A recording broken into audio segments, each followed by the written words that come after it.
अस्सलाम वालेकुम। उम्मीद है आप सब खैरियत से होंगे। कोविड की सेकंड वेव पाकिस्तान भर और पूरी दुनिया के अंदर आ चुकी है।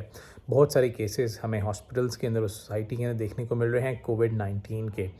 जो वक्त गुजर रहा है तो कोविड-19 की मैनेजमेंट के जो तरीके हैं वो बेहतर हो रहे हैं और अब कोविड से डेथ्स जो हैं पहले के मुकाबले में काफ़ी कम हो रही हैं। तो फिर आज की इस वीडियो को बनाने का मकसद यही है कि आप लोगों को मैं कोविड की होम मैनेजमेंट या जो स्ट्रैटेजीज़ आप अपनाएंगे और आपको कोविड की कॉम्प्लिकेशंस होने का ख़तरा कम हो, उसके बारे में थोड़ा ब्रीफ किया जा सके। सबसे पहले तो जो पहले हमने डिस्कस किया पहली वेव के अंदर स्ट्रैटेजीज़ कोविड से बचने की, दैट इज़ मोस्ट इम्पॉर्टेंट। आप अपने आप को आइसोलेट रखें, कोशिश करें एसओपीज़ को फॉलो करें, मास्क पहनें, हाथ साफ़ करें और ये सारी स्ट्रैटेजीज़ जो पहले थी वही सेकेंड वेव के ना कंटिन्यू रहेंगी।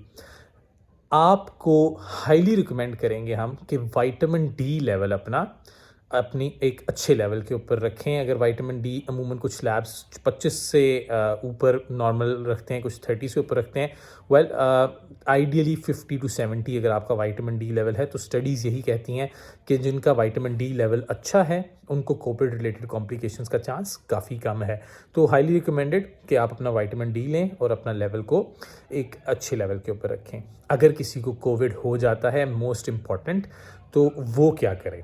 वेल सबसे पहले तो जो पल्स ऑक्सीमीटर होता है और मेडिकल स्टोर्स पे अवेलेबल है, जो कि ऑक्सीजन सैचुरेशन एक इंसान की दिखाता है, वो आपके पास होना बहुत ज़रूरी है। सेल्फ आइसोलेशन के बाद आपको रिकमेंड करेंगे कि घर में 2-3 दफ़ा दिन में आप अपनी पल्स ऑक्सीमेट्री ज़रूर चेक करें।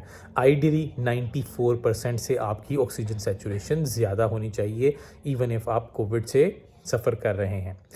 तब अगर आपकी 94 से ऊपर है तो you can relax, take a good diet और अपनी पैनाडोल या जो भी आप मल्टीविटामिन्स वगैरह ले रहे हैं उसको कंटिन्यू करें। अगर आपकी ऑक्सीजन सैचुरेशन 94% से कम हो चुकी है और 88 या 90% से ज़्यादा है तो फिर आपको एक हाई डेफिनेशन एक्सरे करवाना चाहिए या high resolution CT scan chest का।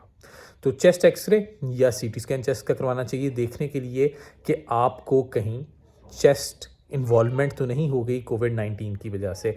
अगर उसके ऊपर चेस्ट इन्वॉल्वमेंट आए, जो कि आपके डॉक्टर देख के आपको बता सकते हैं, तो उसकी स्पेसिफिक दवाइयाँ जिनमें स्टीरॉइड्स और रेमडेसिविर शामिल हैं वो स्टार्ट करना बहुत ज़रूरी है। और अगर सैचुरेशन 90% से नीचे जाती है then you must go to a hospital immediately और वहाँ पे जाके अपनी मैनेजमेंट कराएं।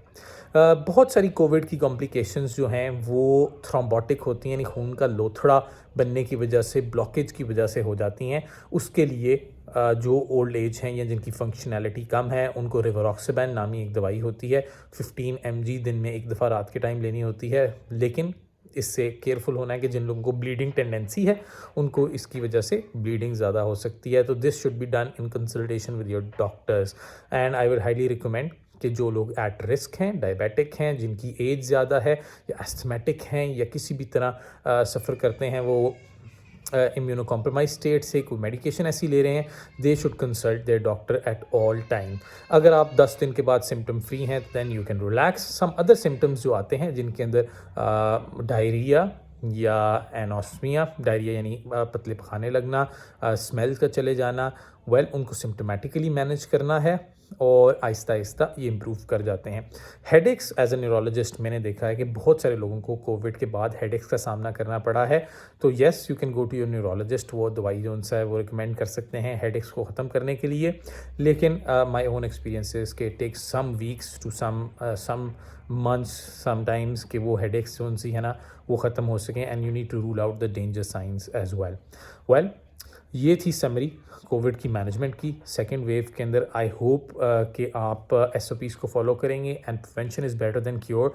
You will try to avoid getting कोविड-19 क्योंकि कॉम्प्लिकेशंस तभी होंगी अगर आप गेन करेंगे, और अगर आप गेन करते हैं आपको कोविड हो जाता है then you can spread it to so many people as well. So following the precautions is really important. अगर आप सफ़र करते हैं सैचुरेशन चेक करें, एक्सरेज करवाएं, मेडिकेशन यूज़ करें, do not go away from hospitals. कोई इंजेक्शन लगा के नहीं मारा। I hope that myth is gone now as well, and be healthy. Much has been learned from COVID, and again vaccine is coming.